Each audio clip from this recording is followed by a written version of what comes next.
Sabe aquele lema que a gente sempre ouve na academia? No pain, no gain. Sem dor, sem ganho.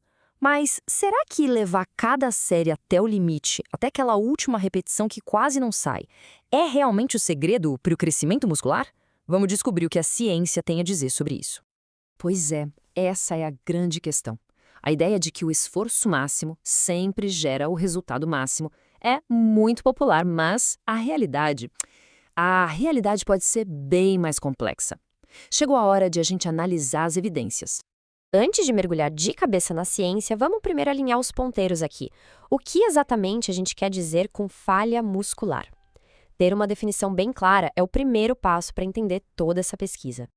Falando de um jeito bem direto, a falha muscular concêntrica é aquele momento exato em que, por mais que se tente, o músculo simplesmente não consegue mais completar o movimento de levantar o peso. O movimento para não porque a pessoa desiste, mas porque a força gerada já não é suficiente para vencer a resistência. Tá, mas a parte interessante é, por que alguém iria querer chegar nesse ponto de exaustão?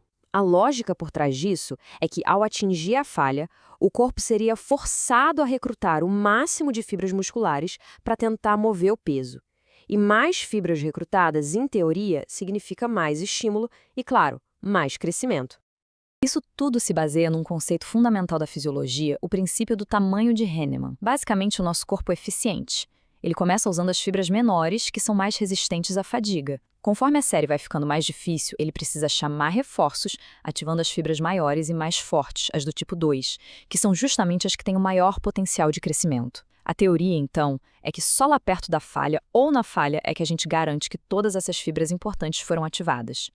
Mas teoria é uma coisa, a prática validada por estudos é outra. Para entender o cenário atual, a nossa análise aqui se baseia numa revisão sistemática bem robusta de 2023, que compilou e analisou os resultados de diversos estudos sobre esse tema. E a primeira grande conclusão dessa revisão é que não existe uma resposta simples de sim ou não. Essa citação do próprio estudo deixa bem claro. Os resultados que os cientistas encontram são variados, mostrando que o assunto é muito mais complexo do que parece. Então, se a ciência não tem uma resposta única, o que causa toda essa confusão?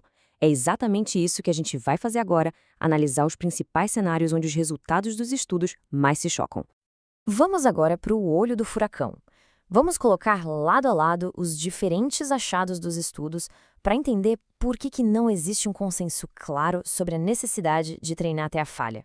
O primeiro grande ponto de conflito aparece quando o volume total de treino é igualado entre os grupos.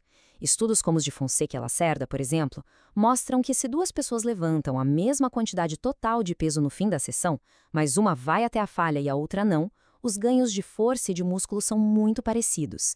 Isso sugere que talvez o volume total seja a variável mais importante aqui. A história fica ainda mais interessante quando a gente olha para a carga utilizada. Com pesos altos, a ciência sugere que um ótimo recrutamento muscular já acontece bem antes da falha.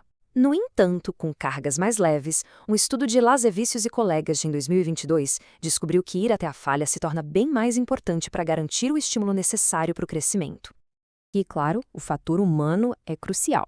A idade e a experiência de treino mudam tudo. Para jovens iniciantes, os resultados variam bastante entre os estudos. Já para homens mais velhos, como mostrou um estudo de Teodoro em 2019, treinar até a falha parece não trazer benefícios adicionais de força ou massa muscular. Uma informação valiosíssima para a prescrição de treinos, não é? Ok, depois de ver todas essas evidências que parecem contraditórias, o que tudo isso significa? A resposta não está em defender um método, mas sim em entender as variáveis que conectam todos esses resultados. Essa revisão sistemática ajuda a gente a organizar o pensamento em 3 fatores principais. Primeiro, o volume total de treino, que parece ser o grande motor da hipertrofia. Segundo, a intensidade ou a carga no exercício, que muda a necessidade de se atingir a falha. E terceiro, o indivíduo, com idade, genética e nível de treinamento. É a interação desses 3 pontos que define a melhor estratégia. E isso nos leva à grande conclusão da revisão. Não existe uma regra universal. Esta citação resume perfeitamente. A decisão de usar a falha como ferramenta de treino deve ser personalizada, baseada no contexto e nos objetivos de cada pessoa. Certo, a ciência é fascinante, Mas como isso se aplica na hora do vamos ver? Vamos transformar toda essa pesquisa em lições práticas e acionáveis. Com base em tudo que vimos, os pontos-chave são: o volume total de treino é o principal. Atingir a falha não é obrigatório, especialmente com cargas altas. Com cargas leves, porém, pode ser uma ferramenta útil para garantir que o músculo foi bem estimulado. O mais importante de tudo é progredir ao longo do tempo. E claro, a estratégia deve ser individualizada. Por exemplo, um iniciante pode se beneficiar de ir até a falha para aprender os próprios limites, enquanto alguém avançado pode usar essa técnica de forma estratégica para quebrar platôs. No final das contas, talvez a pergunta inicial esteja errada. Em vez de perguntar se treinar até a falha é bom ou ruim, a pergunta mais inteligente é: quando essa ferramenta é útil para mim e por que eu estou usando ela?